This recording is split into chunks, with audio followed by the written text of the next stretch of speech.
Hello दोस्तों, स्वागत है आप सभी का आपके अपने YouTube चैनल पे। और मैं हूं आपका दोस्त उदित महेश्वरी। तो दोस्तों, आज के इस वीडियो में हम लोग बात करने वाले हैं लक्ष्मी ऑर्गेनिक्स के बारे में। तो अब अगर हम लोग यहाँ पे सबसे पहले बात करें कंपनी के ओवरव्यू के बारे में, तो लक्ष्मी ऑर्गेनिक्स जो है वो स्पेशलिटी केमिकल्स के अंदर डील करती है। यहाँ पे इनके पास में दो प्रोडक्ट हैं। पहला है इनका असाइटल इंटरमीडिएट्स और दूसरा आ जाता है इनका स्पेशलिटी इंटरमीडिएट्स। अब यहाँ पे इनकी जो जर्नी है वो आज से 3 डिकेड पहले स्टार्ट हुई थी और उस वक्त इन लोगों ने अल्कोहल बेस्ड केमिकल की मैन्युफैक्चरिंग स्टार्ट करी थी और इनका जो पूरा फोकस था वो था बल्क केमिकल के प्रोडक्शन पे। और ये लोग जो प्रोडक्ट मैन्युफैक्चर करते थे उसका नाम था ग्लेशियल एसिटिक एसिड। और जैसे जैसे ये लोग आगे प्रोग्रेस करते गए, इन लोगों ने इथेनॉल डाउनस्ट्रीम्स का भी प्रोडक्शन स्टार्ट कर दिया था। और ये लोग जो है ये फार्मा कंपनीज और इंक मैन्युफैक्चरर्स के मेन सप्लायर बन गए थे। और इसके अलावा साल 2010 के अंदर इन लोगों ने क्लैरिएंट केमिकल्स के डिकिटिन बिजनेस को अपने प्रोडक्ट पोर्टफोलियो में ऐड कर लिया था। और इसको ऐड करने के बाद में ये लोग लीडिंग मैन्युफैक्चरर बन गए इंडिया के अंदर फाइन एंड स्पेशलिटी केमिकल्स के। अब यहाँ पे इनके पास में जो प्लांट्स है मैन्युफैक्चरिंग करने के लिए वो महाड महाराष्ट्र के अंदर लोकेटेड है। अब ये जो प्लांट है इसके अंदर इनके पास में दो यूनिट्स है। पहली यूनिट में प्रोडक्शन होता है असाइटल इंटरमीडिएट्स का, दूसरी यूनिट के अंदर प्रोडक्शन होता है स्पेशलिटी इंटरमीडिएट्स का। अब यहाँ पे इन दोनों जो ये इनके प्लांट्स है इसकी खासियत ये है कि ये दोनों पोर्ट्स के पास में लोकेटेड है। अब इसका फायदा इनको ये होता है कि इनकी जो टोटल सेल्स है उसमें से अराउंड 1/4 इनका एक्सपोर्ट रहता है। तो यहाँ पे जो इनके ट्रांसपोर्टेशन कॉस्ट रहती है वो यहाँ पे काफी कम हो जाती है एक्सपोर्ट्स के केस में। अब इसके अलावा इनके पास में 3 सब्सिडरीज भी है, जिसके अंदर इनकी पहली सब्सिडरी लोकेटेड है नीदरलैंड्स के अंदर। अब ये जो इनकी सब्सिडरी है ये स्टार्ट हुई थी साल 2012 के अंदर और इस सब्सिडरी का काम ये है कि पूरे यूरोप के अंदर ये लक्ष्मी ऑर्गेनिक के प्रोडक्ट्स की मार्केटिंग का काम संभालती है। अब यहाँ पे इनकी जो दूसरी सब्सिडरी है वो लोकेटेड है यूएई के अंदर। अब इनकी ये जो सब्सिडरी है कि इथेनॉल और इथेनॉल डेरिवेटिव्स की सप्लाई का काम देखती है पूरे मिडिल ईस्ट के रीजन के अंदर। और इसके अलावा ईस्ट और वेस्ट अफ्रीका के अंदर भी ये इन प्रोडक्ट्स की सप्लाई का काम देखती है। अब इसके अलावा इनकी जो तीसरी सब्सिडरी है वो शंघाई में बेस्ड है और ये जो इनकी सब्सिडरी है ये लक्ष्मी ऑर्गेनिक के प्रोडक्ट्स की मार्केटिंग का काम देखती है। इसके अलावा इनकी जो सब्सिडरी है ये रॉ मटेरियल की रिक्वायरमेंट को भी फुलफिल करती है लक्ष्मी ऑर्गेनिक की। इसके अलावा इन लोगों की जो प्री इंस्टॉल्ड कैपेसिटी है एसिटाइल इंटरमीडिएट के केस में वो है 1,61,320 MTPA के आसपास में। और इनका जो यूटिलाइजेशन रेट यहाँ पे निकल के आता है वो आता है 84% के आसपास का। और यहाँ पे स्पेशलिटी इंटरमीडिएट्स के केस में जो प्री इंस्टॉल्ड कैपेसिटी है वो है 78,045 MTPA की। लेकिन यहाँ पे जो इनका यूटिलाइजेशन का परसेंटेज है वो काफी कम है, वो है सिर्फ 60% का। इसके अलावा इन लोगों ने साल 2018 के अंदर येदगांव के अंदर हाइड्रो इलेक्ट्रिक पावर प्रोजेक्ट को भी कमीशन किया था। अब अगर हम लोग यहाँ पे नेक्स्ट बात करें कंपनी के मैनेजमेंट के बारे में, और इसमें अगर हम लोग बात करें मिस्टर रवि गोयनका के बारे में जो कि हैं इस कंपनी के CMD। अब अगर मैं यहाँ पे बात करूं इनके एजुकेशन क्वालिफिकेशन के बारे में, तो यहाँ पे इनके पास में बैचलर की डिग्री है केमिकल इंजीनियरिंग के अंदर और ये जो है इस कंपनी के स्टार्टिंग से ही इस कंपनी के साथ में जुड़े हुए हैं। अब अगर मैं बात करूं इनके वर्क एक्सपीरियंस के बारे में, तो इनके पास में 30 साल का एक्सपीरियंस है केमिकल एंड पेपर इंडस्ट्री के अंदर। 16 साल का एक्सपीरियंस है इनके पास में एजुकेशन इंडस्ट्री में काम करने का। इसके अलावा 21 ईयर्स का एक्सपीरियंस इनके पास में और है पावर इंडस्ट्री के अंदर काम करने का। अब अगर हम लोग मैनेजमेंट में यहाँ पे बात करें एक इंडिपेंडेंट डायरेक्टर के बारे में जो कि है मिस्टर ओवी बुंडेलू। अब यहाँ पे किसी भी कंपनी के अंदर इंडिपेंडेंट डायरेक्टर का जो रोल होता है वो ना के बराबर होता है, लेकिन हम यहाँ पे इनके बारे में बात इसलिए कर रहे हैं क्योंकि यहाँ पे इन्होंने ज्वाइन किया था फेब 2011 के अंदर। उससे पहले ये थे IDBI बैंक के अंदर साल 2006 से 2010 तक एज डेप्यूटी मैनेजिंग डायरेक्टर। और दोस्तों ये जो 2006 से 2010 तक का पीरियड था ये वही पीरियड था जब IDBI बैंक ने विजय माल्या को लोन बांटे थे, तो इस वजह से इनके बारे में बात करना बहुत जरूरी था। अब एट प्रेजेंट ओवी बुंडेलू के ऊपर यहाँ पे काफी सारे केसेस लगे हुए हैं कॉन्स्पिरेंसी के, मनी लॉन्ड्रिंग के, लेकिन ये जो केसेस हैं ये भी अदालत के अंदर पेंडिंग है। तो दोस्तों यहाँ पे आगे बढ़ने से पहले अगर आपको ये वीडियो पसंद आ रहा है तो प्लीज दोस्तों इस वीडियो को लाइक करना ना भूले, साथ ही साथ में इसे शेयर जरूर कीजिएगा और हमारे चैनल को भी सब्सक्राइब करना ना भूले। इसके अलावा दोस्तों प्लीज आप हमें कमेंट बॉक्स में भी ये बताएगा कि ये वीडियो आपको कैसा लगा, और ऐसा सेम एनालिसिस का वीडियो आप कौन सी कंपनी के बारे में देखना चाहते हैं। अब दोस्तों अगर हम लोग यहाँ पे हमारी डिस्कशन को आगे बढ़ाएं और बात करें इस कंपनी के बिजनेस मॉडल के बारे में, तो इसमें अगर हम इस कंपनी का प्रोडक्ट पोर्टफोलियो देखें तो यहाँ पे दो तरीके के प्रोडक्ट ये कंपनी बनाती है, जो कि है असाइटल इंटरमीडिएट्स और दूसरा है स्पेशलिटी इंटरमीडिएट्स। अब अगर हम लोग यहाँ पे सबसे पहले बात करें असाइटल इंटरमीडिएट्स के बारे में, तो इसमें इन लोगों के पास में ethyl acetate, fuel grade ethanol और अदर प्रोप्राइटरी प्रोडक्ट्स है। अब यहाँ पे इस सेगमेंट के अंदर इनके पास में जो टोटल नंबर ऑफ प्रोडक्ट्स हैं वो है 13, और यहाँ पे इनका जो इथाइल एसीटेट नाम का प्रोडक्ट है ये लोग बनाते हैं बायो बेस्ड सॉल्वेंट्स के थ्रू। तो यहाँ पे बायो बेस्ड सॉल्वेंट्स के यूज की वजह से ये जो प्रोडक्ट है ये लेस टॉक्सिक हो जाता है अगर ह्यूमंस इसे कंज्यूम कर लेते हैं तो। अब साल 2015 के अंदर रीच नाम की एक ऑर्गेनाइजेशन ने पूरे यूरोप के अंदर इथाइल एसीटेट से बने हुए प्रोडक्ट्स को बैन कर दिया था, क्योंकि ये बहुत ही ज्यादा हार्मफुल थे। अब अगर ऐसा कोई बैन ग्लोबली आता है तो इसका सीधा सीधा फायदा इस कंपनी को होने वाला है। इसके अलावा इनका जो प्रोडक्ट है इथाइल एसीटेट, ये यूज होता है टी और कॉफी को डीकैफिनेशन करने के लिए, ये यूज होता है ग्लूज के अंदर, और इसके अलावा ये यूज होता है नेल पॉलिश रिमूवर्स के अंदर भी। और इस सेगमेंट में इनकी जो प्रोडक्ट्स हैं वो डाइवर्स इंडस्ट्रीज के अंदर यूज होते हैं, जैसे कि फार्मा फॉर्मुलेशन के अंदर। इसके अलावा ये यूज होते हैं एडहेसिव्स की इंडस्ट्री के अंदर, कोटिंग की इंडस्ट्री के अंदर, और इसके अलावा प्रिंटिंग इंक की इंडस्ट्री के अंदर। अब इस सेगमेंट का जो मार्केट शेयर है वो आ जाता है 30% का, और इनके जो प्रोडक्ट्स हैं वो अलग अलग कंट्रीज के अंदर एक्सपोर्ट भी होते हैं, जैसे कि यूएई के अंदर, यूएसए के अंदर, यूके के अंदर, चाइना, रशिया एंड सिंगापुर के अंदर भी। अब अगर हम लोग यहाँ पे बात करें इनके दूसरे सेगमेंट के बारे में, जिसका नाम है स्पेशलिटी इंटरमीडिएरीज। अब इस सेगमेंट के अंदर ये लोग लीडिंग मैन्युफैक्चरर है किटीन और डिकेटीन डेरिवेटिव्स के। अब यहाँ पे इनका जो मार्केट शेयर है डिकेटीन डेरिवेटिव्स के केस में वो है 55% का, और इंडिया के अंदर ये लोग है लीडिंग मैन्युफैक्चरर। अब इस सेगमेंट के अंदर इनके जो प्रोडक्ट्स आते हैं इन दोनों के अंदर वो आते हैं इनके एस्टर्स, इनके एरिलाइट्स और इनके अदर केमिकल्स। इसके अलावा इनके ये जो प्रोडक्ट्स हैं ये अलग अलग इंडस्ट्रीज को सप्लाई होते हैं, जैसे कि फार्मा की इंडस्ट्री को, सिंथेसिस की इंडस्ट्री को।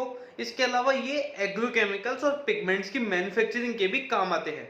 अब अगर हम लोग यहाँ पे बात करें एक तीसरे और एक नए सेगमेंट के बारे में, जो कि है इमर्जिंग केमिस्ट्रीज का सेगमेंट। अब इमर्जिंग केमिस्ट्रीज के सेगमेंट से मेरा मतलब है वो नई इमर्जिंग केमिस्ट्रीज जिसका पूरे वर्ल्ड पे आने वाले टाइम पे एक सब्सटेंशियल इंपैक्ट पड़ने वाला है। अब यहाँ पे लक्ष्मी ऑर्गेनिक ने इसको शुरू करने के लिए मिटेनी एसपीए की जो ऑर्गेनिक फ्यूरो स्पेशलिटीज की एसेट्स थी और इलेक्ट्रोकेमिकल फ्लोरिनेशन की जो एसेट्स थी उसको एक्वायर कर लिया था, और इसको एक्वायर करके ये लोग फ्यूरो स्पेशलिटी केमिकल के बिजनेस के अंदर एंटर कर गए। अब यहाँ पे ये लोग आने वाले टाइम में जो केपेक्स करने वाले हैं वो करेंगे 230 करोड़ से 250 करोड़ तक का, और यहाँ पे इनका एक प्लांट स्टार्ट हो जाएगा लोटे परशुराम महाराष्ट्र के अंदर Q4 फाइनेंशियल ईयर 22 तक। इसके अलावा इन लोगों ने 14 पेटेंट, 41 रिसर्च रजिस्ट्रेशन और रिसर्च एंड डेवलपमेंट का सारा डेटा, इसके अलावा इन लोगों ने जो भी इनके प्रोडक्शन एंड फॉर्मुलेशन का डेटा था उसको भी एक्वायर कर लिया है।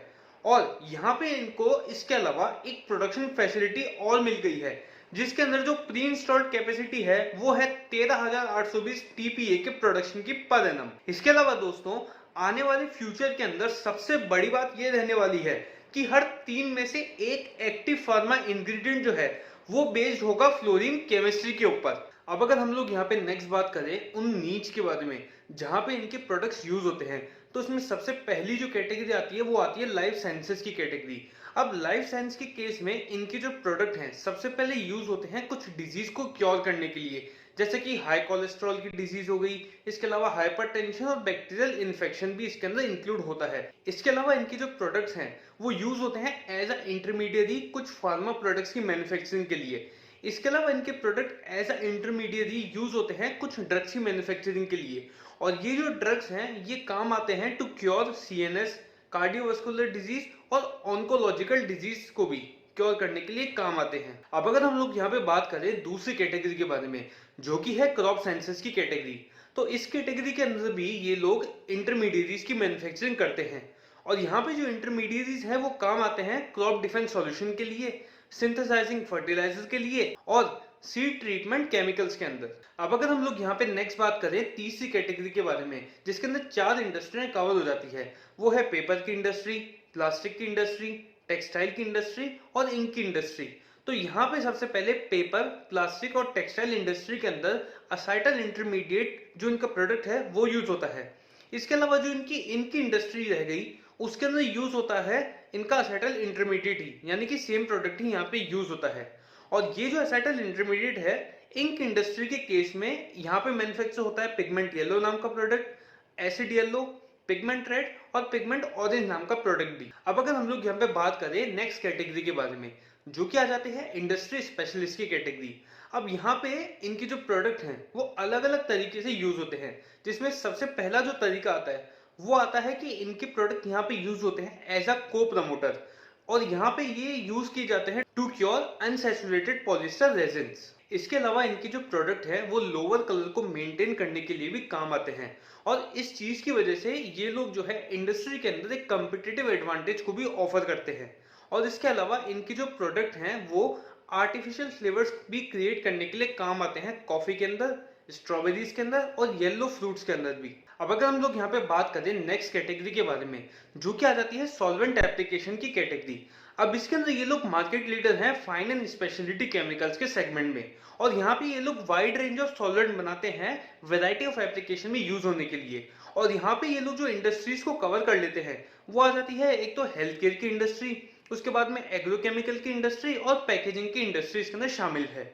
इसके अलावा अगर हम लोग इनके कस्टमर बेस को देखें तो वो बहुत ही वाइड है, और इसके अंदर काफी बड़े नाम भी शामिल हैं, जैसे कि यहाँ पे आती है सबसे पहले लॉरस लैब, उसके बाद में Alembic pharma, doctor Reddy laboratories, Suven pharma और भी बहुत सारे यहाँ पे बड़े बड़े नाम शामिल हैं। अब अगर हम लोग नेक्स्ट यहाँ पे बात करें इंडस्ट्री ओवरव्यू के बारे में, तो इसके अंदर सबसे पहले अगर हम लोग बात करें ग्लोबल स्पेशलिटी मार्केट की, तो ग्लोबल स्पेशलिटी मार्केट का जो मार्केट शेयर है ग्लोबल केमिकल मार्केट के अंदर वो है ओवरऑल 17% का।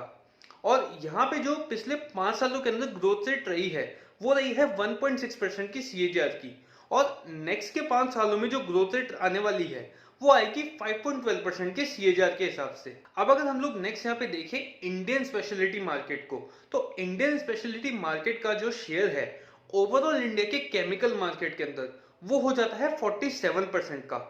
और यहाँ पे लास्ट के 5 सालों में जो ग्रोथ आई है वो आई है 10.2% के सीएजीआर के हिसाब से, और आने वाले 5 सालों में ये ग्रोथ रेट बढ़ के हो जाएगी 11.26% की सीएजीआर। अब अगर हम लोग नेक्स्ट यहाँ पे देखें एसिटल मार्केट को, तो यहाँ पे सबसे पहले अगर हम लोग देखें ग्लोबल एसिटल मार्केट, तो ओवरऑल जो मार्केट है ग्लोबल केमिकल का उसके अंदर जो इसका मार्केट शेयर है वो है सिर्फ 1.68% का, यानी कि ऑलमोस्ट नेग्लिजिबल है ये। अब लास्ट के 5 सालों में यहाँ पे जो उसने ग्रोथ रेट अटेन करी थी वो थी 6% की सीएजीआर, और नेक्स्ट आने वाले 5 सालों में ये जो ग्रोथ रेट है इसमें सिर्फ मामूली सी बढ़त आएगी और वो बढ़ करके हो जाएगी 6.4% की सीएजीआर। और अब अगर हम लोग यहाँ पे देखें इंडियन एसिटल मार्केट को, तो यहाँ पे जो आने वाले 5 सालों में ग्रोथ रेट रहेगी वो रहेगी 6.5% की सीएजीआर के हिसाब से। और इंडिया की जो टोटल डिमांड आती है एसिटल की उसमें से 3/4 जो डिमांड है वो डोमेस्टिकली ही हम लोग पूरी कर लेते हैं। इसके अलावा जो बची हुई 1/4 की डिमांड है उसके लिए इंडिया इंपोर्ट करता है एसिटल को। और अगर मैं यहाँ पे प्रोडक्शन की बात करूं तो जितना हम लोग प्रोड्यूस करते हैं उसमें से 80% तो हमारे डोमेस्टिक में ही कंज्यूम हो जाता है, और जो बचा हुआ 20% है वो हम लोग एक्सपोर्ट कर देते हैं। और अब अगर हम लोग यहाँ पे नेक्स्ट बात करें स्पेशलिटी इंटरमीडिएरीज मार्केट की, और इसमें हम देखें ग्लोबल लेवल पे अगर हम बात करें तो यहाँ पे ग्लोबल लेवल पे इसका जो मार्केट शेयर है ओवरऑल केमिकल मार्केट के अंदर वो है अराउंड 14.41% का, और आने वाले 5 सालों में यहाँ पे जो ग्रोथ रेट रहेगी वो रहेगी 5.2% की सीएजीआर के हिसाब से। और वहीं पे अगर मैं इंडियन स्पेशलिटी इंटरमीडिएरीज मार्केट की बात करूं तो यहाँ पे आने वाले टाइम में अगले 5 सालों में जो ग्रोथ रेट रहेगी वो रहेगी 10.2% की सीएजीआर के हिसाब से। और इसके अंदर लक्ष्मी ऑर्गेनिक का जो प्रोडक्ट है डिकिटिन नाम का उसका मार्केट शेयर है 55% का। अब अगर हम लोग नेक्स्ट यहाँ पे बात करें सिग्निफिकेंट रिस्क की जो कि इस कंपनी के साथ में एसोसिएटेड है, इसमें सबसे पहली जो रिस्क है वो आ जाती है वोलेटिलिटी इनके रॉ मटेरियल के प्राइसेस के अंदर। अब यहाँ पे ये जो कंपनी है वो दो तरीके के रॉ मटेरियल जो है बहुत ही ज्यादा मात्रा में यूज करती है, जिसके अंदर इनका सबसे पहला जो रॉ मटेरियल है उसका नाम है एसिटिक एसिड। अब ये जो एसिटिक एसिड है वो यूज होता है असाइटल इंटरमीडिएरीज को बनाने में और स्पेशलिटी इंटरमीडिएरीज को बनाने में भी। और इसकी जो प्राइसेस है वो सिग्निफिकेंटली बहुत ही ज्यादा वोलेटाइल होती रहती है। इसके बाद में इनका जो दूसरा रॉ मटेरियल आ जाता है उसका नाम है इथेनॉल। और यहाँ पे इथेनॉल जो है उसकी अवेलेबिलिटी और उसकी प्राइसेस मॉनसून के सीजन के हिसाब से ऊपर नीचे होती रहती है। तो अब यहाँ पे दूसरी जो मेजर रिस्क कंपनी के लिए आ जाती है वो ये रहती है कि यहाँ पे कंपनी जो है इथाइल एसीटेट और उसके एंड प्रोडक्ट्स की लार्जेस्ट एक्सपोर्टर है इंडिया के अंदर। तो इस वजह से अगर ग्लोबल लेवल पे इथाइल एसीटेट और उसके एंड प्रोडक्ट के प्राइसेस सिग्निफिकेंटली गिर जाते हैं तो यहाँ पे कंपनी का जो रेवेन्यू है उस पर भी मटेरियल इंपैक्ट आ सकता है। और ठीक ये एक तरीके से रिस्क के अलावा कंपनी के लिए अपॉर्चुनिटी तब बन जाएगी जब ग्लोबल लेवल पे इथाइल एसीटेट और उसके प्रोडक्ट की जो रेटें हैं वो अगर मान लीजिए बहुत तेजी से इंक्रीज हो जाती है तो यहाँ पे कंपनी का जो रेवेन्यू है वो भी काफी अच्छे से इंक्रीज हो जाएगा। तो दोस्तों यहाँ पे अगर हम लोग इस वीडियो के लास्ट पार्ट के बारे में डिस्कशन स्टार्ट करें जिसमें हम लोग देखेंगे इस कंपनी के फाइनेंशियल और इस कंपनी की वैल्यूएशन। तो यहाँ पे अगर हम लोग फाइनेंशियल्स के बारे में डिस्कशन करें और इसमें अगर हम सबसे पहले देखें इस कंपनी के रेवेन्यू फ्रॉम ऑपरेशन तो यहाँ पे साल 2015-16 के अंदर कंपनी के जो रेवेन्यूज थे वो थे 96,830 करोड़ रुपीस के। और ये साल 2019-20 में बढ़ के हो गए 1,35,151 करोड़ के।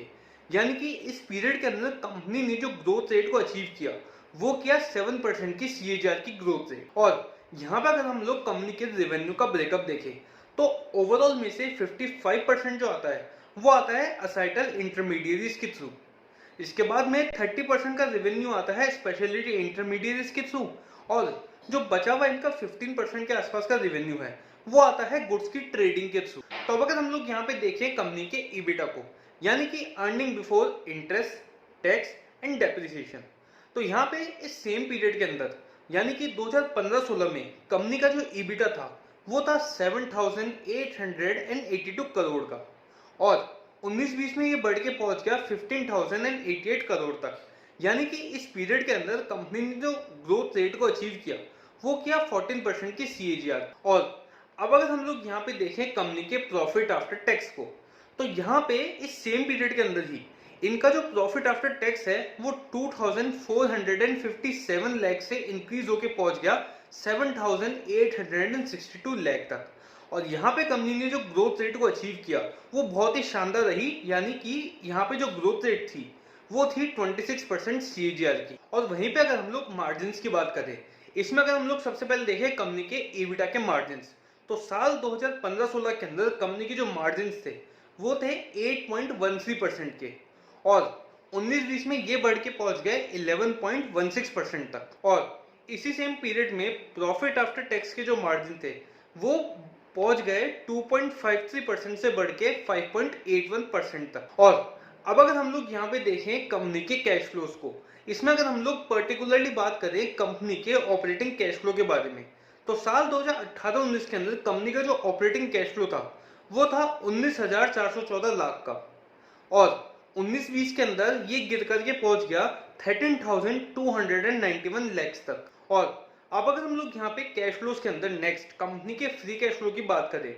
तो 2018-19 2019-20 इन दोनों सालों के अंदर जो कंपनी का फ्री कैश फ्लो था वो अराउंड 10,000 लाख के आसपास में रहा था। और 2019-20 के अंदर कंपनी की जो कैश कन्वर्जन साइकिल थी वो रही थी 37.53 डेज के अराउंड। और अब अगर हम लोग नेक्स्ट देखें कंपनी की डेट को तो फाइनेंशियल ईयर 18 के एंड पे इस कंपनी की डेट थी 192 करोड़ के आसपास की और फाइनेंशियल ईयर 20 के अंदर वो गिर करके पहुंच गई 124 करोड़ के आसपास।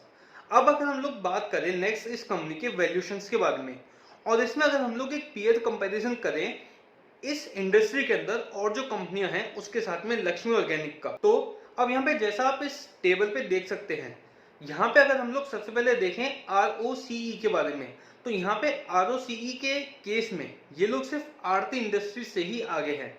और वहीं रिटर्न ऑन इक्विटी की अगर हम लोग बात करें तो रिटर्न ऑन इक्विटी के अंदर ये लोग जो है सबसे लास्ट में है 18.63% के साथ में। और इसके अलावा अगर हम लोग रेवेन्यू का कंपैरिजन करें लक्ष्मी ऑर्गेनिक का और पीएल कंपनीज का, तो रेवेन्यू के केस में ये लोग 4th रैंक पर आ रहे हैं इस टेबल के अकॉर्डिंगली।